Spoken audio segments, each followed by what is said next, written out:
Hello friends, welcome back to your channel Learn and Earn. Myself Dayanand. Well, first of all, thank you so much for all your love and care and your support towards your channel. So we have reached or we have crossed 1000 subscribers as of month September. Also your daily comments, your daily new subscriptions, it motivates me to get more good content on the channel. Thanks again. So by the way, do you see something sitting here on right top of my screen? It says start and stop and time, some tracker or something. Yeah, this is what I'm going to teach you today. So let's continue with our Excel VBA 2016 beginners to advanced edition in 30 days guaranteed, and this is part 18. And if you haven't subscribed to my channel, please do subscribe right today, so I do not want you to miss any of my videos. And do please share with your friends. Word of mouth can really help us to reach many people. Yeah, just talk to them about channel whenever you get free, or if you like the videos, just share it on your WhatsApp. Just click on the share icon on the video. Thank you. Let's get started. So what we do here today is a time tracker. So I'm giving us version 1.0. Now there is a start button. I'll show you the working functionality, what it exactly do. Uh, start. It will start. It will take the time, which is current time, system time. Now it is 6:25 p.m. So it is 18:25 in 24 hours format, and it will keep calculating the time elapsed. Moment I press on stop, it shows 16 seconds. The time consumed was 16 seconds, and time gets copied automatically. It's a bit of functionality, bit of program written in the background. I'll teach you those. Now, where do I use this? If you ask me, Dayanand, where it will help me, say you're working in a company and you would like to do a time and motion study. How long does one ticket, how long does one email, or how long does one workable item takes? So manually you can calculate using Excel, but you want it to be more fancy, or you want it to be something like a Visual Basic application, because it is easy for end user to click on start and stop, and you don't need to train them anything, because it's just as easy as it shows on the screen. You click on start button, and once you finish you continue with your whatever work you're doing, and then click on stop once you finish, and it says how long you have taken for that. It may right. Let's get on to the developer page and see what have we done with this tracker. So as usually know that you can easily press Alt F11 to move on to Visual Basic Editors mode, or just go to developer and then click on Visual Basic, right? And let me put the password for the project. Okay. First I will show you, first 1 minute I'm going to show you how do we design this page. So designing is pretty simple. So you have a user form. You may click on insert and create a new user form. I have one ready, so I'm going to show you how do we do it here. Align the size of the form that you are looking for. I need two buttons. I need two buttons like this, and one text field like this, and couple of labels on it. Okay, so watch me doing it. I need two buttons, so I'll take the button from my toolbar and draw them here. I need one more button, draw them here. I need a text field, draw them here, and I need a label for this, which is saying time. Okay, and I need one more label, which is the time copied, a small one. Okay, right. And now let me edit these. This says start and this says stop. Pretty quick. And you go to coloring. For color you say a font color, you say just play with this and pick the color you would like to. You go to palette and then choose one of the color that you would like to for the font. I would simply keep it as black for this. You won't be wrong. And back color, if you go and choosing, say I need a green color, because green is always saying start, and red is always to say stop. I don't choose this typical red because it looked really odd, so choose something which is very familiar, or something which can look simple. All right, this is all the design is, so as easy as we say. Then you can do the name the button, saying it is a start button, start btn. This is username, so you can, this is user defined name. You can choose any name you would like to, but you need to know what name you're giving.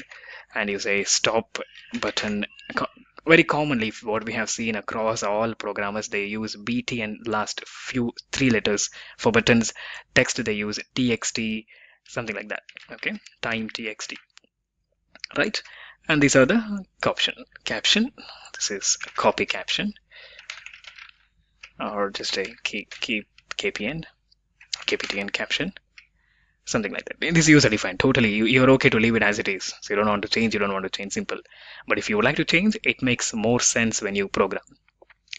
Okay, now that is how the design is. Now let me continue showing what we should do the coding it for this to get started. Now your functionality is simple. When they press on start, it should pick up the current time in this text field, right? This is what we're going to code. Now just double click on that button. Whenever you would like to program an event, on click event especially, double click on that button itself, so it opens the program for that, right? You see private sub, the function. For to save time, I have already made everything ready, so I'm going to explain you what have we done here, then typing it and then you watching the screen. So start, moment somebody clicks on the start button, what it should happen, I should have the start button disabled. So what I should do, start enabled should become false. So which means when somebody clicks on the start button, the button itself get disabled. So nobody can click on start twice. That is the intention behind. See, once I click on start, you see this button disabled. I cannot click again, right? That is the functionality we are defining here. So we're saying it to enable, just make it as false. Then stopping should be enabled.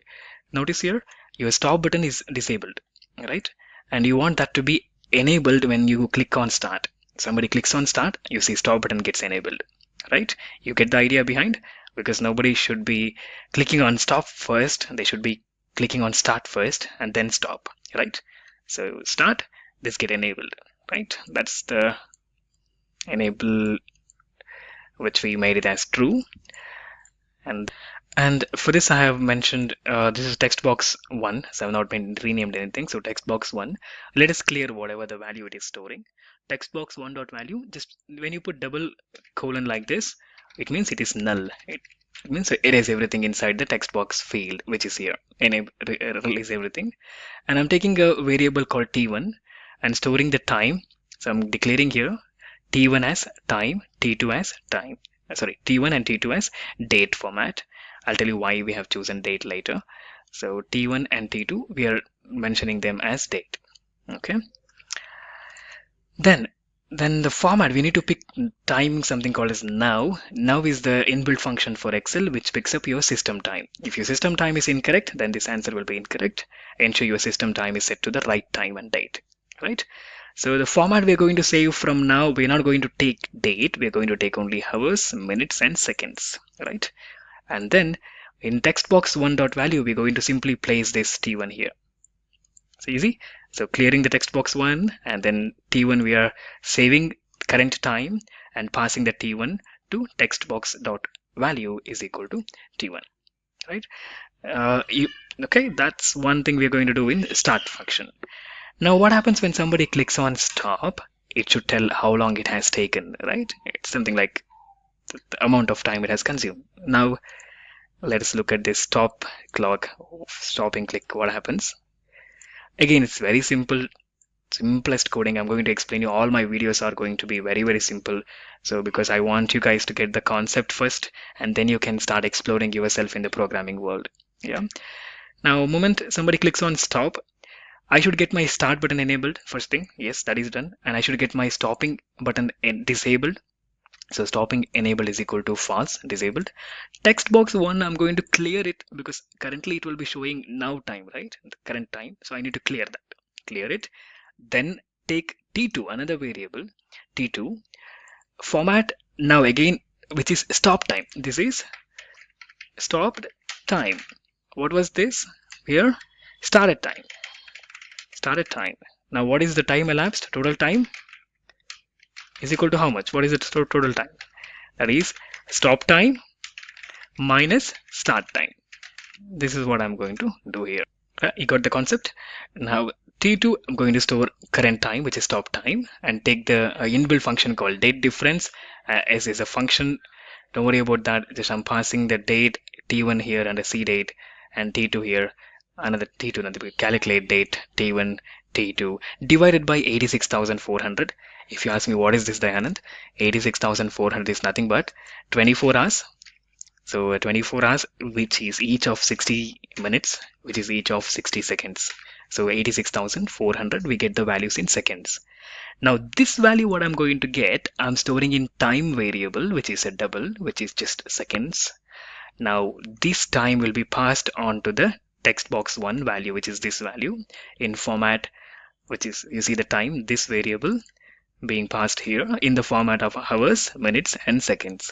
Yeah, that will give us the total time elapsed. Now, if you also notice here, the moment I click on stop, you see something time copied. So it is automatically copying the time, which means if I want to paste it somewhere in Excel or in a notepad, I can paste it somewhere here. Like, see, this is the time taken, copied. I didn't do Control C again. How am I achieving this? You may stop your program right here, but if you would like to achieve that bit of small extra work, you can do this. So I'm going to call another variable my data as a data object and setting this, which is where the value is coming from, text box 1 dot text, this value. You may call text box 1 dot value also, it makes no difference. It almost gives you the same result. I'm keeping it as text, and take this my data, put that in clipboard. Clipboard is nothing but which is, say, whenever you copy, Windows saves it in a temporary memory. It is called clipboard. So put in clipboard. Label 18.visible is equal to true. So we are making, this is the label, which is currently label 18 named as. Just make it visible. Yes, it is equal to true. That's it. So see, when we run it, it's a beautiful program. You start, it picks up the current time, you stop, and you see small label becomes visible and time shows how long it took, 3 seconds. I've also used one small label here, credits. It just tells my name when we pull that. Okay, developed on by Dayananda BN, BSc Computer Science, etc. Okay, and one other feature what you observe here, this doesn't go in Excel. See, it is like an independent application, right? It is on top of everything, sitting on top of everything. Did you observe that? Normally Excel won't do that. Excel will just keep it for himself. It is a parent window. But now you're working on your regular application of your Office. This timer sits there on top, and you continue doing whatever you're doing with your. I'm browsing, so I can continue browsing my other stuffs, right? So this is another feature where we can add Excel to keep the window, the user form, on top of all the forms. We can do that. Yeah. How do we do that? You need to be try if you can achieve it yourself, but if not, I'm going to show you. If you may pause my video right now and then try if you can do it by googling around and see if you can. If not, take this code below and put that under user form initialize function. Okay, so here, from here to here, the constant till here, this is what makes the difference. This all it will keep the window on top of everything. Okay, so this so don't get into this too much because your objective is achieved already. So don't get into this too much because you may find it difficult. So I'm not explaining you this part. But if somebody wants to try and be a little bit of challenging, and yeah, go ahead with this. Try this piece of block, and I hope you will definitely be getting the result as I got. Yeah. So that's for me for today. There was a simple, beautiful program I wanted to explain you. Hopefully this might help you in your organization, or if just for a piece of learning. Great item for this. Yeah, so keep watching my channel, so we get more beautiful content online, and I'm planning to introduce once we're done with our Excel VBA, I'm planning to introduce a web development concept. If possible, I'll try if I can teach you guys on Scratch programming, which is a future language. So stay tuned to my channel, do subscribe, do share, and together we can earn and together we can learn.